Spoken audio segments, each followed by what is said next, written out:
Hello, welcome back to Chat About It, Don't Chat About It with me, Rachel, the Queen of the Woke, as crowned by one of my haters. Don't forget to like, share, and subscribe to my channel. Thank you to everyone who has subscribed already. I couldn't do this without you.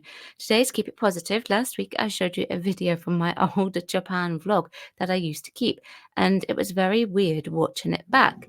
Well, and today, I actually have a few photographs to share with you. And no, I'm not actually going to be addressing the hair issue in these photographs. So, after I graduated with my degree in musical theatre, petals and detours, I decided to do some traveling. And I chose to go on a tour led by trail finders in Japan mainly because I wanted a different experience compared to the UK. And I didn't know that this would, of course, change my life forever. And I booked a 2-week tour which I paid, I think, about £3,000 for, and then an additional week by myself. Now, upon landing in Japan, I actually had to navigate my own way from Narita Airport to the hotel where the tour group were actually meeting at. And I had to actually arrive a few days earlier, as at the time there were no direct flights to Japan. So it would actually take me longer. And I also had no Japanese skill at the time, so I didn't know how I was going to get to Asakusa from Narita Airport. Now, luckily enough, the tour company had supplied me with the information of the hotel, which was called Sun Route Hotel in Asakusa, and the name of the station was Tawara Machi. And I still remember that to this day. I was quite impressive. Now, I remember that train, I had to buy a ticket. That was confusing to me at first, as this was the first time I was going to be taking the metro. I wasn't taking the JR line, but I conquered it. And I learned much later on that there was a very unique system to the metro, which was very useful tool to actually know and tell other people about. Now, one of the things that was a shock to me, and it was something I believe to this day that the Japanese know how to do really well, is that they sleep a lot on trains. What's more is they fall asleep on people that they don't know. And it's a talent they seem to have down to a T. And yes, that did happen to me on my very first train ride in Tokyo. And it was a bit of a shock. And needless to say, I spent as much time as possible trying to avoid that when I lived there. Now, today's pictures I am showing you are just things that I marveled at with the reverse culture shock with the new experience. And I will talk about other bits of this particular trip in finer detail once I have turfed out the travel log that I wrote whilst I was there. Now, by the way, this was the tour guide, Eiji, and a stranger showing off the sleeping talent on the Shinkansen, which is otherwise known as the bullet train. Now, I don't generally make a habit of photographing bathrooms in a hotel, but this was in the Sun Route Hotel in Asakusa. And I took it because it was my first experience at seeing a Japanese modern bath. And as you can see, they are very small and very deep baths, and you can't actually fit in them, especially Westerners. They kind of fold up on themselves.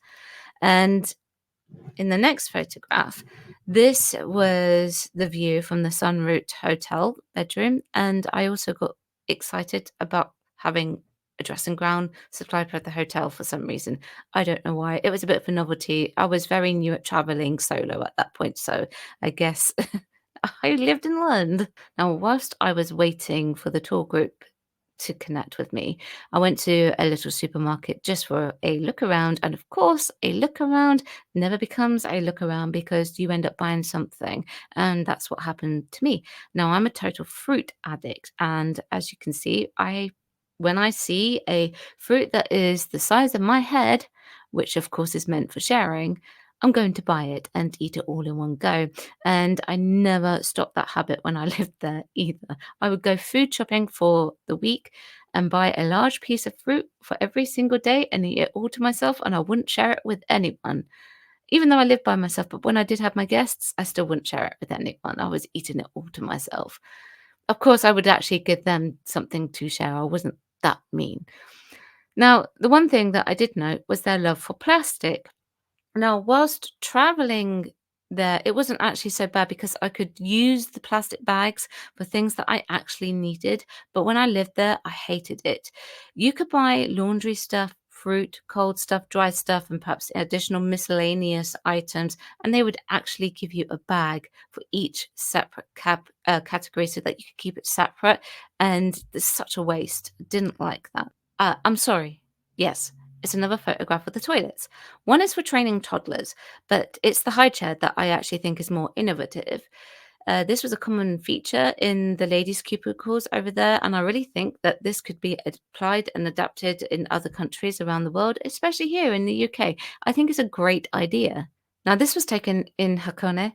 Street cats were very common there when I went there for the first time. I don't recall any other times that I've been there seeing these street cats.